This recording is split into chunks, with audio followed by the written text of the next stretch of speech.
Welcome to the Grechxr Talks Podcast. All right. So today with me, I have a new guest on our episode. And would you like to take us through what you're going to be talking about today? Yeah, of course. So my name is Damien Gonzalez. I'm 17 years old. And so I'm mainly going to be talking about anxiety and the onset of depression and how you can combat it before it gets worse. I think this is more for people my age, right, who find themselves stuck in a pattern of anxious and nervousness always. And the issue with that is it's going to become ingrained in you, and over time it's going to get a lot worse. It's going to lead into something that you might not be able to control fully, and that's an issue because you want to live a happy life. I think that's everyone's goal, right? I agree. So before I say anything, I just want to start out with the maybe not the clinical, but the psychiatric definition of anxiety is a medical condition characterized by excessive apprehensiveness about real or perceived threats. Now, I want to break this down slightly. Perceived threats is what I'm mainly going to be focusing on for my first point, which is that a lot of the time we build up a false reality in our minds, and it creates a lot of room for our more negative thoughts to spread out and attach themselves to points of our lives, like our social relationships, our relationships with our parents, your ability to work and to go out and do things. It drains your energy completely. And that's all because of these perceived threats. And the reason why I'm using the word perceived is because oftentimes they are not really threats. They are things in our life that we believe so intensely that this might ruin our life or that this makes us lesser, but in reality, we have just created a false sense of reality in actuality. And so I'm going to go into the major areas that I feel many people should focus on if they want to improve their overall mental health and well-being. The first one I want to talk about is working out, right? I think a large part of anxiety, right, and the feeling of anxiety comes from an excess of energy. Everything takes energy, right? For me to stand up and walk across the room, it takes energy. For me to get out of bed, it takes energy. For me to do work, it takes energy. For me to think, it takes energy. Everything takes energy. And when you are overwhelmed with anxious thoughts, that takes up so much energy that you feel this intense physical tiredness and mental exhaustion, so much so that it might make you demotivated, right? You don't want to go out and do things. You're finding it hard to turn in homework assignments. You're finding it hard to go out and be with friends because you're just so overwhelmed, because constantly your mind is using up energy that could be spent doing things and being productive on this cultivating this feeling of anxiety, right? So if we want to break that, if we want to use that energy for something productive, one thing I believe that I personally need that makes me feel much more calm, much more relaxed, much more stable is working out, right? You're going to take that energy and you're going to go put it to something that takes up physical energy. So you are converting energy. You're taking the energy that would be spent creating negative, anxious thoughts, and you're putting that into something physical, into something real.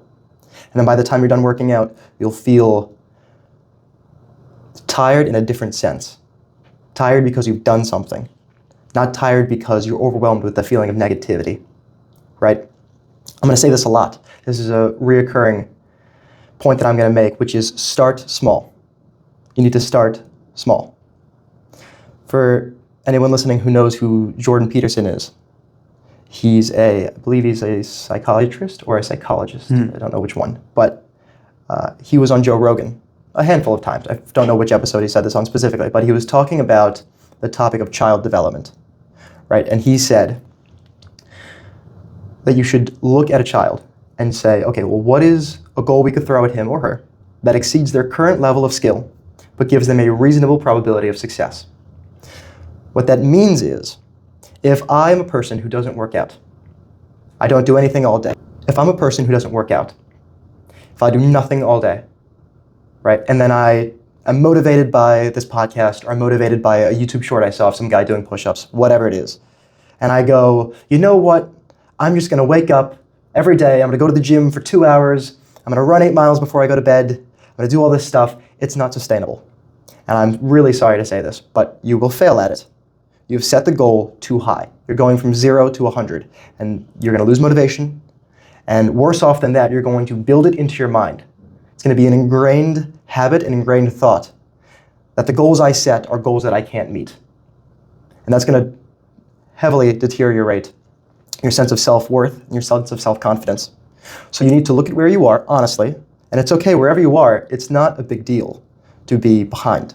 What matters is that you are taking active steps to get ahead, right? The fact that you're listening right now to something that is meant to improve you is proof that you should see that you are trying to get better, right? And that's something to be very proud of yourself, is acknowledging you need help and finding outlets that could improve you, right? So look at where you are honestly and say, okay, well, if I'm not used to doing any workout, maybe I should start doing 10 push-ups a day. And I say a day specifically because if you do things every day, you try to build a routine, it will, over time, be just something you do. It's not going to be hard to do because it's going to be so naturally built in that it's going to be like eating dinner. Oh, I didn't do my 10 push-ups today. I better go do that because it's part of my routine. It is something I'm comfortable and used to. And then once you get used to 10, do 20. Once you get used to 20, do 30, and so on. If you're a person that goes to the gym, we'll try going to the gym more frequently.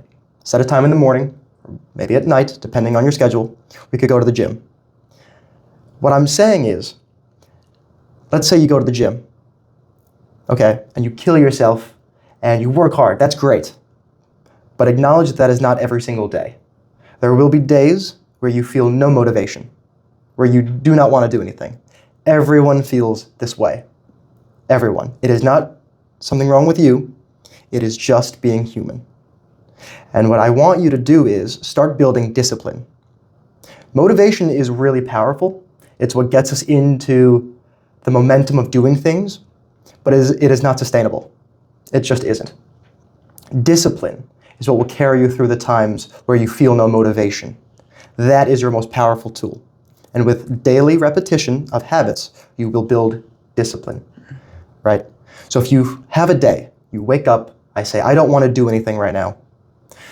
Go to the gym and take it slow. I don't care what that means to you, whether that's sitting on the bike for 20 minutes as opposed to, go doing the row machine for an hour. Doesn't matter what you do. I don't care if you get up, you go to the gym, and you stare at your phone for 10 minutes. You are now at the gym. You have created another environment for you to be in. You have gotten yourself active. And you are better for that, whatever you do, you're better for it than if you had never done it. So on days that you feel no motivation, on days where you need to scrap together discipline and go to the gym or do your 10 push-ups, just don't do as many. Don't kill yourself. It's not a big deal. You are better for doing something than you are for doing nothing. Okay? My second point is diet. This is a huge thing. Okay? At our age, it is impactful on the hormonal side of your anxiety. It is impactful on the mental state of your anxiety. It is also feeding you this reassurance that you can accomplish goals. Let's say I spend all day, I eat junk food, I'm overweight, I'm not feeling good ever. I have stomach aches all the time. I feel just gross from eating food that is not fueling me, right? Maybe I go to McDonald's too much and I eat a Big Mac. Now that Big Mac is designed to keep you feeling hungry, right? That's going to keep you eating, keep you in the cycle. But with a diet, okay, let's clarify here. Diet, everyone has a diet. Okay, diet is just what you eat. So you need to change your diet specifically. That's what I'm telling you to do. And you can start slowly with that too. If you're used to snacking all the time, change what you snack on.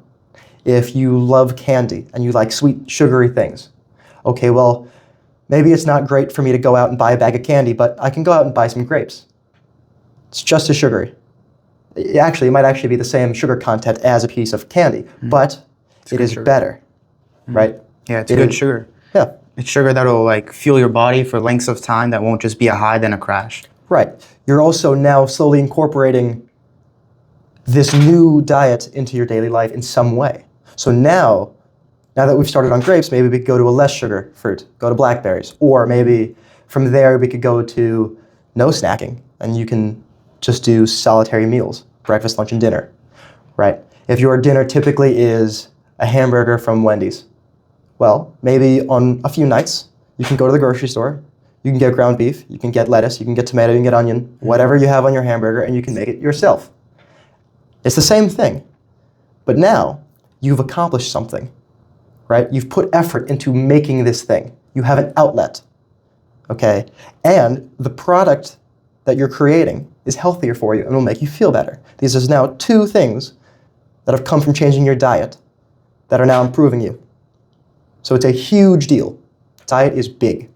I encourage you to start changing your diet. The third thing I'm going to say is sleep.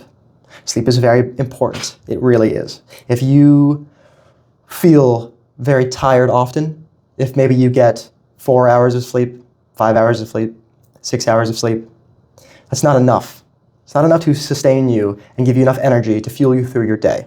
You're going to get tired, and you're not going to want to do things. And that not doing things is going to sink you deeper into your habit of lack of productivity, right? So sleep, I would say, or most professionals would say, get 7 to 9 hours of sleep. 7 at least. 7 at least. If you're a person that can function on 7, that's great. It's probably not you. That's not most people. But it's enough every once in a while if you need to stay up late one night. Get 7 hours of sleep, though, consistently. 8 is the best. 8 is ideal, right? 8 hours will get you through a day. You will feel better. I'm telling you, you will.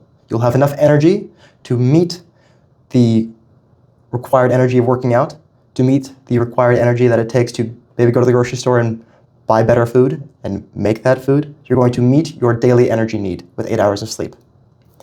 For people our age, who are developing, who are growing, 9 hours of sleep is also really, really good. Okay? Sleep is your portion of the day where your body does go through physical changes. It is a time where your body is regulating hormone development. It is a time where you're putting your mind to rest. It is a time where you are giving your muscles a rest and letting them grow. You grow when you sleep. You don't really grow in the daytime, right? So let your body grow. Let it do its thing. Let it use the energy during the day, and then at nighttime, you can, I'm going to say it again, you can grow from that period of rest. It is important. The fourth thing I'm going to say is journaling. You've talked about this. Yep. I'd like, if you can, to mention a few points that you talked about.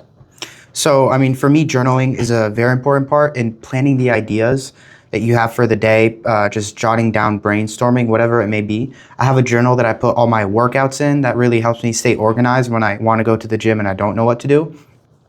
And also journaling, for me, what I use with journaling is I'm able to have a canvas where I just write down, drop on my ideas, and then I look at it physically, not just in my mind, but physically, and I make sense of it. I make sense of the madness and start writing down in uniform lines what I want to do and how I want to get there. So that organization and that power of you writing down something with your hands, with your body, and being outside of your mind and now physically in front of you, something that you could show others and show yourself, it gives you direction. It gives you a sense of what I need to do to achieve that. And just journaling encompasses such a large area that you could apply like very many like habits, diets, workouts, plans, goals, like stuff like that. Like just journaling about your day gets you good with writing, puts like all those deeper centered emotions into words. So you're able to like express that through pen and pencil. So yeah, I mean, that's everything you said is right. Picture your mind is a doorway, right? You have all these different thoughts trying to get through and squeeze through the door one time. Okay, it's like in a cartoon, right? What ends up happening? Well, all of the thoughts eventually pile up and they push through the doorway and they all scatter everywhere and it's chaotic. And now you have a flood of worries, you have a flood of ideas, and that creates spiraling where you take one thing. Oh, maybe I woke up today and something happened. Maybe I stepped in a puddle. Right? And you let that just spiral out into so many ideas. Well, why do I step in puddles? Oh man, I'm always doing this. My day's so bad. Oh God, I'm stupid because I'm so messed up by this. Why am I angry? And there's all these different thoughts that just circle and spiral. When you journal, it is exactly like you said. You are taking all of your thoughts and you're making them line up single file through that doorway. And you're just organizing. The point of journaling is not to say every night, oh, dear diary, as you sit by your candle and you have your scroll and your little feather, right? That's not what I mean when I say journaling. What I mean is open a Google Doc or write it down in like a notebook, just a regular notebook, doesn't have to be anything fancy. Just write down your thoughts of your day. Write down anything that you're thinking and get it down on paper, one at a time. Okay, that will make all the difference. Because it's going to program you, again, it's going to program you to start this habit of looking at things in order, in uniform, instead of letting them overtake you and letting them spiral. My fifth point, I should say, is hobbies, right? As I said with working out, anxiety comes from an excess of energy a lot of times. When you have a hobby, like cooking, it could be working out, it could be whatever it is, it could be model trains. Okay, it could be writing, it could be cycling, it could be anything. It is specific to you. When you have a hobby, you now have an outlet for that energy. Then you can take all of the energy that would be spent having these negative outbursts, and you're funneling that into something productive, into something that generates a product that you're happy of, right? And a hobby is, as I said before, unique to you. Go on YouTube and look up hobbies.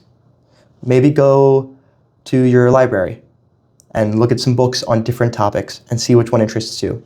Do some research. Find what you really like to do. Find what you're interested in. And then go and pursue that thing. Maybe that leads to a career. Maybe it doesn't. Either way, you are taking the energy that you would be spent being negative, being self-critical, being anxious, being depressed. And depression does take energy. I know a lot of the times we feel that when we're depressed, we're tired, we're sad. That is taking up energy. That is not a lack of energy. That is energy going to the wrong place. Okay? When you have a hobby, I'm going to say it one more time because it is very important. I'm repeating this for your benefit so that it sticks in your brain when you go later in the day and you're not listening to this podcast. When you have a hobby, you are taking your energy that would be spent with negativity and you are funneling it in to something that will produce something you're proud of. That's going to change the way you look at everything, especially the way you view work. Because now it's not something that you have to begrudgingly do. It is something you want to go do. That's going to help fuel you. That's going to lead to motivation, which is going to build into momentum, which is going to build into discipline. And then you're going to want to do it more often because it's going to become a part of you. The sixth point I'm going to make, and this is something that I personally do feel is the most important one. And a lot of people are going to disagree with me, and that's okay. But I encourage you to listen to me and do your own research, because what I'm about to say is religion.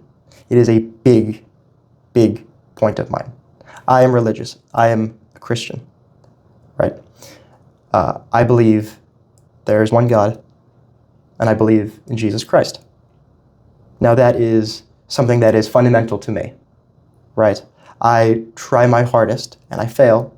I fail constantly, and that's okay. But I try my hardest to make God the center point of my life, right? And what that's going to do is, that's going to allow Him to guide you, right? And with His guidance, you will be brought through everything I've just talked about. With His guidance, you are saying, my way is not the best way. My way has led me down a path of anxiety, a path of depression. Clearly, my way doesn't work. I'm going to choose a much better way. I'm going to choose to relinquish some of my control. And I'm going to give it to you. I'm going to lean on God. It's very powerful. And it works. I'm telling you, it works.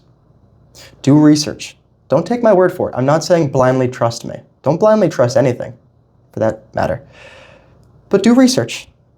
I guarantee you will come to the same conclusion as me. Read the Bible. Open it up. Take a look. Doesn't hurt. Even if you do disagree with me, it doesn't hurt.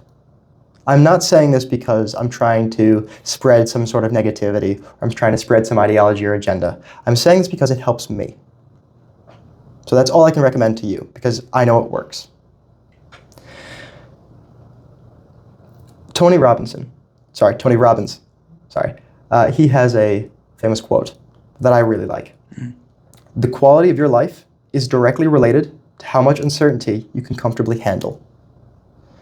What that means is, if you try to control everything yourself, you will only be brought to anxiety and depression because there are things that are out of our control. I'm going to give two situations. In the first one, you write an essay, you feel great about the essay, you go to school, and you give it to your teacher. Now, once you hand it to your teacher, it is out of your control. Let's say your teacher woke up that day, and your teacher's having a bad day. Maybe their car didn't start in the garage. Maybe they're getting a divorce. Maybe their coffee is too cold. It doesn't matter what it is. Maybe your teacher's just having a very bad day. And your teacher looks at your essay and says, I don't like this, I'm giving it an F, and gives it back to you. What are you going to say? I'm not good enough. The work I produced isn't good enough. Something is wrong with me. You're basing that on something you cannot control. In the second situation I'm going to give you, you've written the same essay, you feel great about it, you give it to your teacher's had a great day. Your teacher's woken up on the right side of the bed, their coffee was hot, their car got out of the garage, and their wife is great, I don't know. But they look at your essay, and they say, this is a great essay, I'm in such a good mood, this is an awesome essay, I give it an A, and they pass it back to you. What are you going to think? I did a great job. I really accomplished something. My work is good. That's a good feeling, yes, but it's the same issue as when you got an F. You're basing your self-worth on the opinion of another person or on something that you cannot control. That's an issue. Instead, I invite you to start looking at things not through the lens of how you're judged, but how much effort you put into it. In both situations, I put the same amount of effort into the essay. Whether someone else thinks it's bad or good, that's something I can't control. But I know that I put in the work. I know that I produced the best thing I could. And if you start relying on that to give you a sense of joy and fulfillment, then every time you do something you're very proud of, you will get that same feeling back. And it's not contingent on anything else besides for your work. You can 100% control this, right? But don't focus on things you can't control because it's not healthy. There are things we can't control for a reason. The word can't is in bold letters. Unfortunately, that's life. I'm sorry. But when you start focusing on yourself and you start putting more effort into things and appreciating those things for the effort you put into them, you will feel better. So because I've mentioned so many times, you're going to start with small things. Don't rush into anything. I'd like to go through some smaller points. The first thing is, I'm a big believer in reducing your intake of social media, right? What that means is not, I can't go on YouTube and watch a cooking video. That's not what I mean, obviously. What I'm talking about is those of you who might have some downtime in the day and you go on your phone and you blow an hour on TikTok or you blow an hour on Instagram. Gone. You'll never get that hour back. And you've sat there consuming media that is meant to, first of all, it's short form content, which a lot of the time just triggers dopamine in excessive amounts, right? And that gets your body used to just, I want a quick dopamine rush. I'm going to go 1. Okay, I'm bored of this video. 2, I'm going to get bored of this video. 3, I'm going to get bored of this video. 4. And you just go. And that's not healthy. So replace social media. Replace it. Instead of going on your phone and spending an hour through Instagram, maybe even watch a movie. Because that's more healthy pace. It just is. You could sit down, you focus on one thing, and you enjoy the movie. Or you go and you cook yourself something, or you go and you walk your dog. I'm not saying do anything major, I'm just saying replace, right? Because that is also going to teach your body that it's okay to do nothing. It's okay to sit there. It's okay to not produce anything. It's okay to be unproductive. And that's what is making you anxious, and that's what's making you depressed, is your brain fighting against you saying, no, this is what we've always done. This is good. It's not. So reduce your social media. Another reason why I say that is because people lie. When I say they lie, what I'm saying is they post a 2-second, a 5-second, a 10-second snippet of their life which they are tailoring to social media to make it seem like they have the perfect life. Like they are always happy and everything's always great and they have all this money that they could just spend. And you think to yourself, well, if I was just that happy and if I had that amount of money, well, then I'd be just like them. No. You are teaching yourself to envy other people. And that is a big devastator because there will always be someone ahead of you in some aspect. And if you only look at those people with this sense of anger, with this sense of, I want that, if I just had it, I'd be better, then you're going to be let down always. With anything. If you play a sport, well, you could be great at that sport. Maybe there's someone slightly better than you. For you to look at that person and be so white-hot angry that you're not as good as them is only going to motivate you less because you're going to go, over time, you will tell yourself, it's because of something out of my control. I can't fix this. I'm just worse. But if you focus on yourself and not others, which is something that is propagated by social media, then you will understand what makes you happy. And you'll be fulfilled by things that are personally tailored to you, not things tailored to others. Second thing I'm going to say is branch out socially. Okay, maybe your group of friends that you hang out with right now is not beneficial to you. They're not giving you anything. I'm not saying every relationship has to be this give and take of what do you offer me. What I'm saying is, if your friends sit around all day doing nothing, and you go over and you hang out with them all day and you do nothing, well then you are letting them infect you with this habit of doing nothing. You are the average of the 5 people you spend the most time with. If I spend time with a pothead, if I spend time with a person that's maybe in and out of trouble, maybe in and out of legal trouble, if I spend time with a person who is failing in school, if I spend time with a person who just does nothing all day, if I spend time with a person who actively encourages me to do bad things, well then I'm the average of those 5 people. I am a person now who's okay with living in this environment. That's very detrimental. So I encourage you, even if that's not your situation, maybe your friends are great. I'm not saying your friends are bad. What I'm saying is, reach out. Get involved in a social program. Maybe at your school, join a club. Maybe go to a church. Maybe volunteer somewhere and meet new people. Maybe say hi to that person you sit next to in class that you've never talked to. Right? This is very scary to us, to go out of our comfort zone because of what I said earlier. We are attracted to things that we can control. When you go out of your comfort zone, you are going out of your reach. You can no longer control what the person across from you that you said hi to says back to you. Maybe he says to me, I hate you. I don't know why he would, all I said was hi. But maybe that's what he says. Well, am I going to base my self-worth on you? No. I did something that I am happy with. I did something that I can say I did with good intention. I chose to better myself. I chose to reach out. That is amazing. That is amazing that you are going to volunteer at places, that you're going to meet new people. You don't have to abandon your friends, especially if they are good friends of yours and they are good influences. But I've never heard anybody, you correct me if I'm wrong, maybe you've heard this, but I've never heard anybody say, I have too many friends. I wish I didn't have all these friends. I wish people didn't like me. No, I've never heard that because nobody feels that way. You're putting yourself out there. That's great. That'll get you more used to social situations. That'll get you in an environment where you are around positive influences. We are social creatures. We cannot live in isolation. Not in any scale. Not a country cannot live in isolation, a town cannot live in isolation, and you cannot live in isolation. On any scale, people cannot live in pure isolation. We need connection. That's just how we're made. It's inherent. So practice that. Practice building up your ability to make those connections. Flex that muscle. Everything is a muscle. It just depends how much you flex it. Right? I'm going to use a gym analogy right now, and this applies to everything I've said so far. When you go to the gym, you look at me, I don't look like someone who could bench 400 pounds. If I go to the gym tomorrow and I say, I'm going to bench 400 pounds, I put 400 pounds on the bar, and I lift it up, I'm not going to be able to do it. I'm going to be crushed by the weight because it's too much. It's overwhelming me. But if I start small, maybe I put a 25 on each end. I can get that up, okay. And after a few days, a few weeks, I can put a 45 and a 45.